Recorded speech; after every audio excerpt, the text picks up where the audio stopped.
नमस्कार, आप देख रहे हैं हमारी स्पेशल पेशकश राउंड अप। साल 2024 की विदाई के साथ ही हम इस साल की प्रमुख घटनाओं को याद कर रहे हैं। यह साल कई महत्वपूर्ण घटनाओं से भरा रहा, जिन्होंने देश और दुनिया को प्रभावित किया।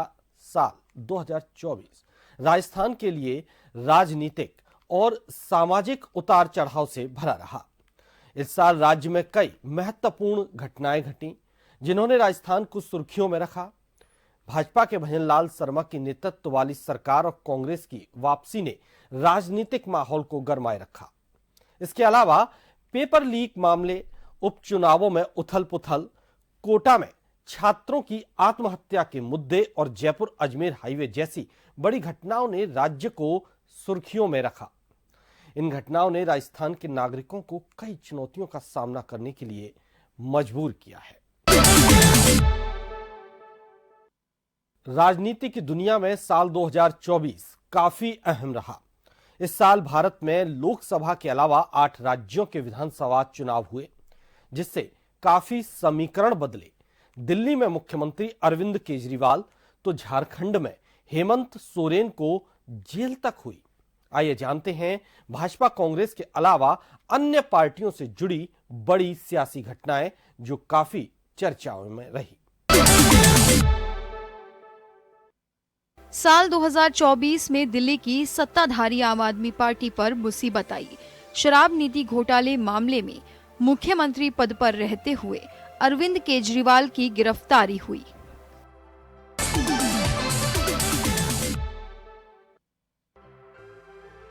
साल 2024 में बिहार सियासी चर्चाओं में रहा। नीतीश कुमार ने गठबंधन बदला, सीएम पद छोड़ा, फिर भाजपा के साथ मिलकर बनाई सरकार।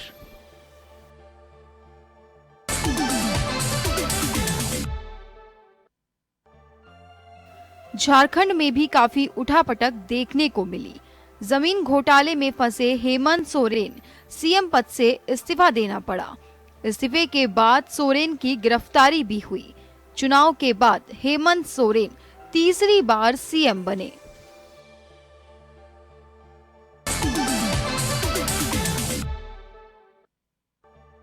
केंद्र शासित प्रदेश बनने के बाद जम्मू कश्मीर में 10 साल बाद विधानसभा चुनाव हुए। वहीं फारूक अब्दुल्ला की नेशनल कॉन्फ्रेंस और कांग्रेस गठबंधन को बहुमत मिला और उमर अब्दुल्ला ने कमान संभाली।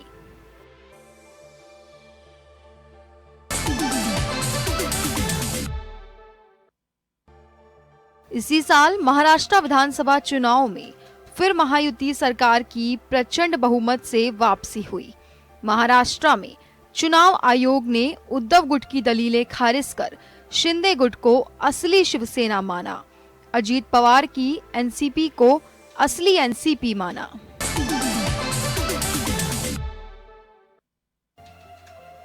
आंध्र प्रदेश विधानसभा चुनाव में तेलुगु देशम पार्टी, जनसेना और भाजपा ने एक तरफा जीत हासिल की। टीडीपी प्रमुख चंद्रबाबू नायडू और जनसेना पार्टी प्रमुख पवन कल्याण एक साथ आए। भाजपा के नेतृत्व वाले गठबंधन में टीडीपी की एंट्री हुई।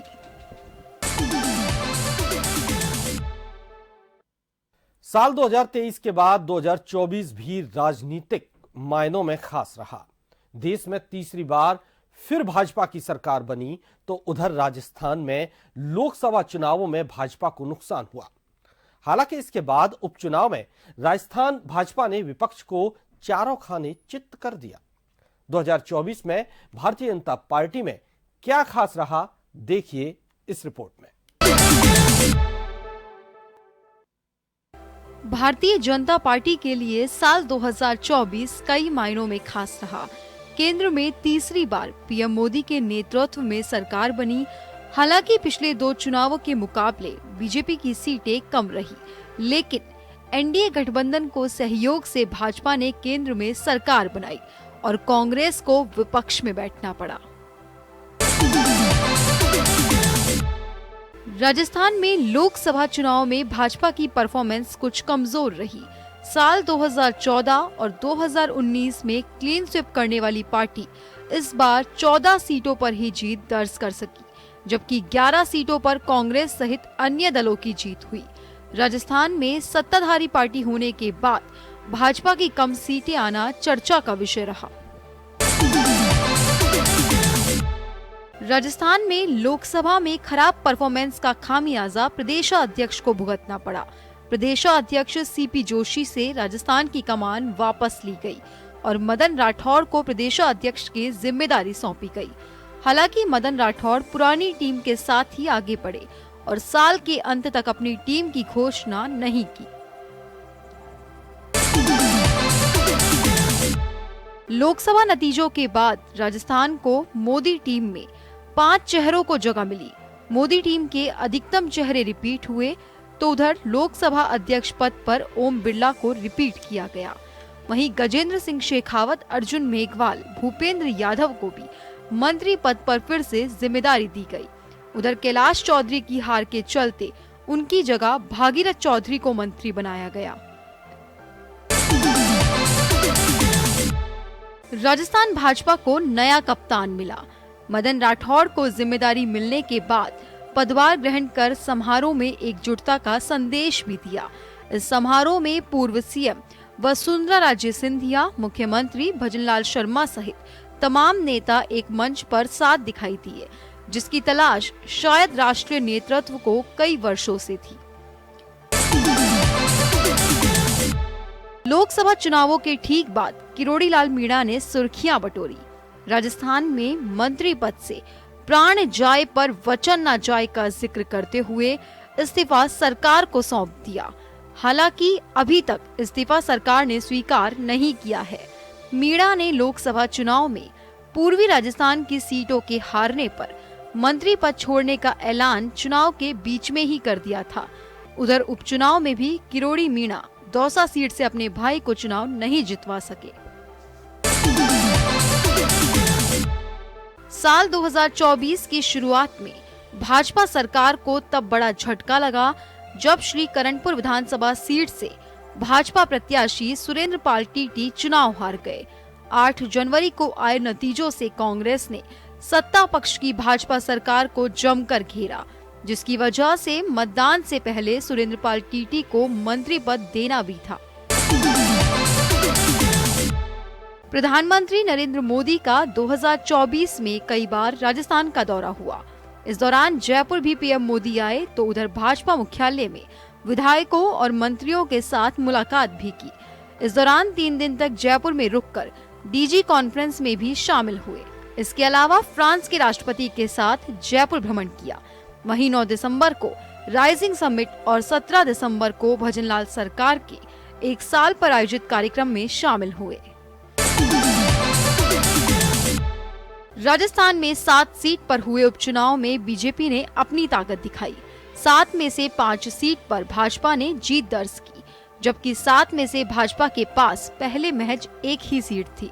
इस उपचुनाव में खींवसर में हनुमान बेनीवाल की पत्नी की हार हुई। झुंझुनू में ओला परिवार और रामगढ़ में कांग्रेस का गढ़ ढह गया। साल 2024 में राजस्थान भाजपा को संगठन महामंत्री का इंतजार रहा। इससे पहले संगठन महामंत्री के तौर पर चंद्रशेखर ने काफी समय तक राजस्थान की बागडोर संभाली। अपनी कुशल राजनीति से राजस्थान भाजपा में भाजपा की विधानसभा जीत दिलाई। चंद्रशेखर को तेलंगाना की जिम्मेदारी देने के बाद करीब 8 महीने से राजस्थान संगठन महामंत्री का इंतजार है। बीते साल के साथ भारतीय जनता युवा मोर्चा की कार्यकारिणी का विवाद भी देखने को मिला। अगस्त 2023 में अंकित चेची को युवा मोर्चा की कमान सौंपी गई थी। तब से लेकर टीम की घोषणा का इंतजार रहा। हालांकि 22 सितंबर को कार्यकारिणी की घोषणा के साथ विवाद बढ़ा तो कार्यकारिणी को वापस लिया गया।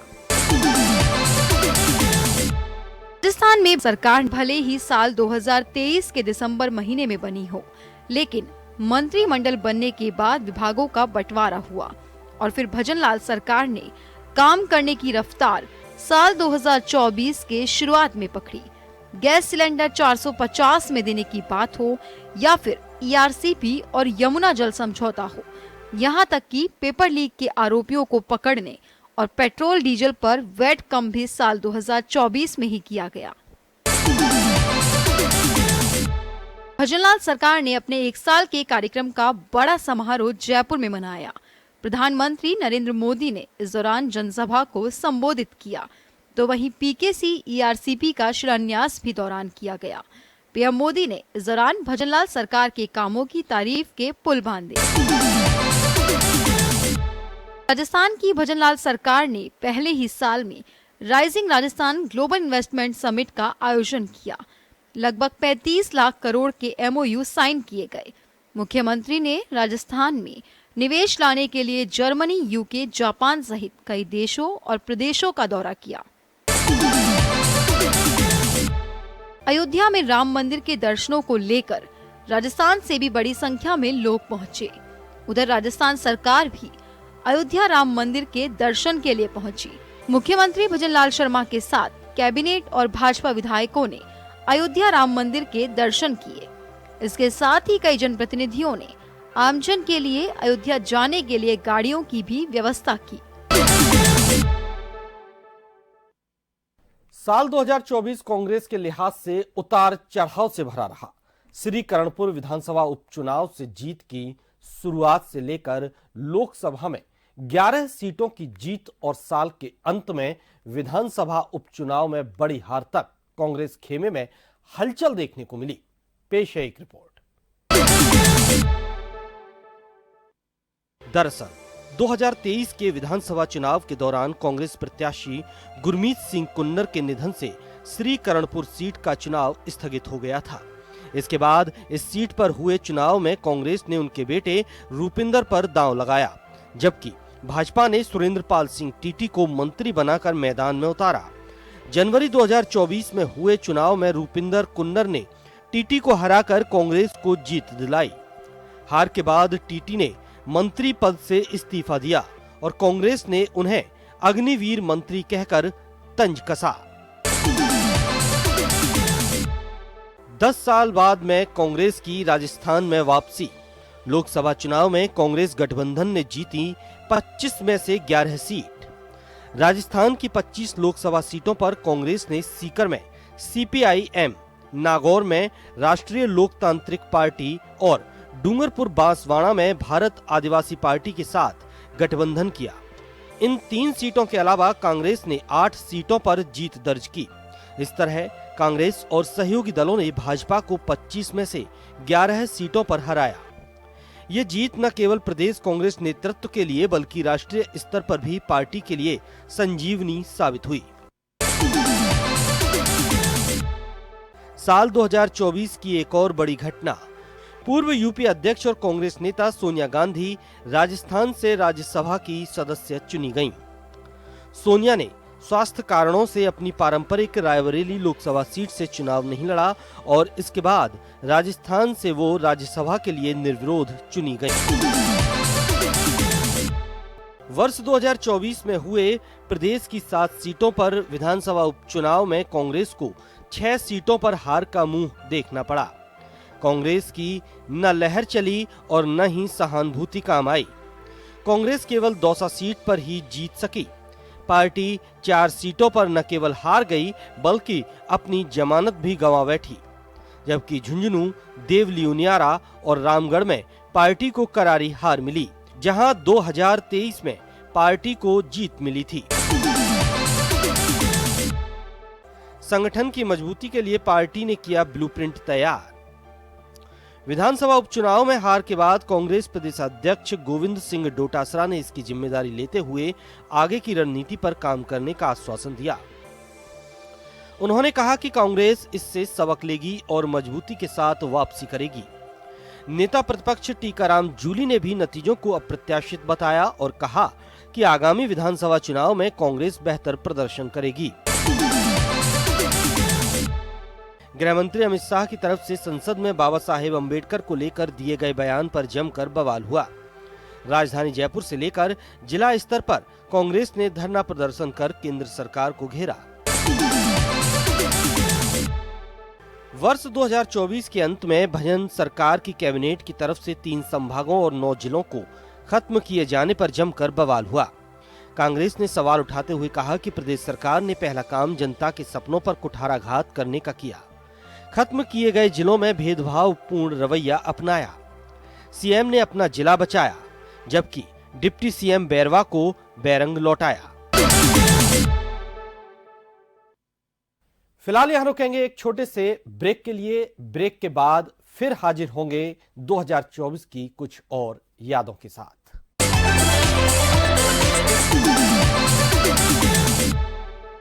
स्वागत है। साल 2024 में राजस्थान की नई सरकार ने पिछली सरकार में चल रही योजनाओं की समीक्षा शुरू की। समीक्षा के बाद बीते साल में करीब 1 दर्जन योजनाओं के नाम में बदलाव देखने को मिला। सरकार ने इंदिरा गांधी शहरी रोजगार गारंटी योजना का नाम बदलकर मुख्यमंत्री शहरी रोजगार गारंटी योजना रखा।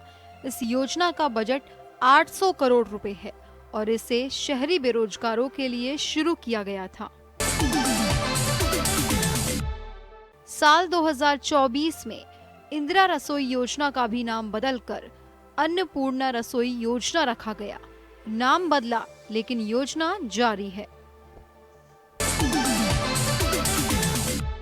सरकार ने चिरंजीवी स्वास्थ्य बीमा योजना का भी नाम बदलकर इसे आयुष्मान आरोग्य योजना नाम दिया। इस प्रकार मुख्यमंत्री वरिष्ठ नागरिक तीर्थ यात्रा योजना को पंडित दीनदयाल उपाध्याय वरिष्ठ नागरिक तीर्थ योजना नाम दिया गया। नई सरकार ने इसी साल राजीव गांधी जल स्वावलंबन योजना को मुख्यमंत्री जन स्वावलंबन योजना नाम दिया। वहीं Rajiv Gandhi scholarship for academic excellence योजना को Swami Vivekananda scholarship for academic excellence योजना किया। साल 2024 में ही महिला एवं बाल अधिकारिता विभाग की 7 में से 3 योजनाओं के नाम बदले और 4 योजनाओं को मर्ज कर दिया। वर्ष 2024 कई मायनों में खास रहा। इस बीच यदि राजस्थान के शिक्षा विभाग की बात की जाए तो आमूलचूल परिवर्तन और नवाचार के लिए भी ये याद रहेगा। शिक्षा विभाग की ओर से छात्रों को गुणवत्तापूर्ण संस्कार युक्त शिक्षा देने के साथ साथ शिक्षकों को भी प्रशिक्षण देने और उनकी कार्यशैली को पटरी पर लाने के प्रयास करते हुए कई बड़े फैसले लिए गए। राजस्थान ने पौधरोपण अभियान में रिकॉर्ड कायम किया है। शिक्षा विभाग ने एक ही दिन में लगभग 1.5 करोड़ पौधों का रोपण किया तो राजस्थान भर में इस मुहिम में 7 करोड़ पौधे लगाए गए। शिक्षा विभाग को इसके लिए world book records of London ने प्रशस्ति पत्र भी सौंपा है। एक पेड़ मां के नाम मुहिम में ये पौधे स्कूली शिक्षा में शतरंज को लेकर बदलाव किया गया। साथ ही संस्था प्रधान और शिक्षक पर सख्ती दिखाई गई। स्टूडेंट अब यदि शतरंज में 20 में से 20 नंबर लाता है तो उसको परीक्षा में 80 में से 40 अंक लाने ही होंगे, नहीं तो शिक्षक पर कार्रवाई के संकेत दिए हैं। शिक्षा विभाग में एक बार फिर ऐसे आदेश आए जिसके बाद शिक्षकों ने इसका विरोध किया। दरअसल मोबाइल फोन के इस्तेमाल पर शिक्षा विभाग ने सख्ती की, लेकिन शिक्षकों ने ये कहते हुए विरोध किया कि विभागीय कामकाज अधिकतर ऑनलाइन ही होते हैं। ऐसे में मोबाइल का उपयोग नहीं करेंगे तो विभागीय कामकाज ठप हो जाएंगे। शिक्षा विभाग ने स्टूडेंट के हितों को देखते हुए कई नवाचार भी किए। बोर्ड परीक्षाओं की तैयारी करने वाले सभी विद्यार्थियों के सहयोग के लिए निदेशालय में सब्जेक्ट एक्सपर्ट ऑन कॉल संचालित किया। विद्यार्थियों को एक्सपर्ट्स के द्वारा कॉल के माध्यम से संकाय चुनने में आने वाली परेशानियों और शंकाओं का समाधान करने के लिए डायल फ्यूचर कार्यक्रम शुरू किया। स्नातक में इंटर्नशिप करने के लिए निदेशालय में इंटर्नशिप कार्यक्रम शुरू किया गया। डिजिटल शिक्षा को बढ़ावा देने के लिए mission start, school after school, mission ज्ञान, डिजिटल स्टूडियो जैसे कार्यक्रम शुरू किए गए हैं। राजस्थान में सूर्य सप्तमी पर सूर्य नमस्कार का रिकॉर्ड भी बना है। सूर्य नमस्कार के सामूहिक अभ्यास में 88,000 स्कूलों के 1,14,00,000 से ज्यादा विद्यार्थियों सहित 1,33,00,000 लोगों ने भाग लिया था। राजस्थान में 15 फरवरी को हुए इस सूर्य नमस्कार ने वर्ल्ड बुक में जगह बनाई है। शिक्षा विभाग में पहले साल में प्राध्यापक से लेकर सहायक कर्मचारी के 13,331 पदों पर अभ्यर्थियों को नियुक्ति दी गई है, जबकि अतिरिक्त निदेशक से लेकर जमादार तक के 13,598 कार्मिकों की पदोन्नति की गई। यानी शिक्षा विभाग में सरकारी नौकरी पाने से लेकर पदोन्नति का इंतजार कर रहे लोगों के लिए अच्छी खबर है। शिक्षा विभाग में योजनाओं के नाम बदलने से लेकर साइकिल का रंग भी बदला। दरअसल राजस्थान की भाजपा सरकार बनने के बाद अब एक बार फिर से छात्राओं को दी जाने वाली साइकिल का रंग भगवा करने के आदेश दिए गए। तो उधर हायर एजुकेशन की विदेश योजना को अब राजीव गांधी की जगह Swami Vivekananda scholarship for academic excellence योजना किया गया है। सरकार बदलने के साथ ही शिक्षा विभाग में सिलेबस बदलाव की बयार बहना शुरू हो गई है। साथ ही शिक्षा मंत्री ने भी इसके संकेत दिए। हालांकि अभी तक सिलेबस बदला नहीं गया, लेकिन माना ये जा रहा है कि आगामी सत्र से सिलेबस में बदलाव दिखेगा। शिक्षा विभाग ने रीट परीक्षा 2024 के आयोजन की तैयारी इस वर्ष में शुरू की।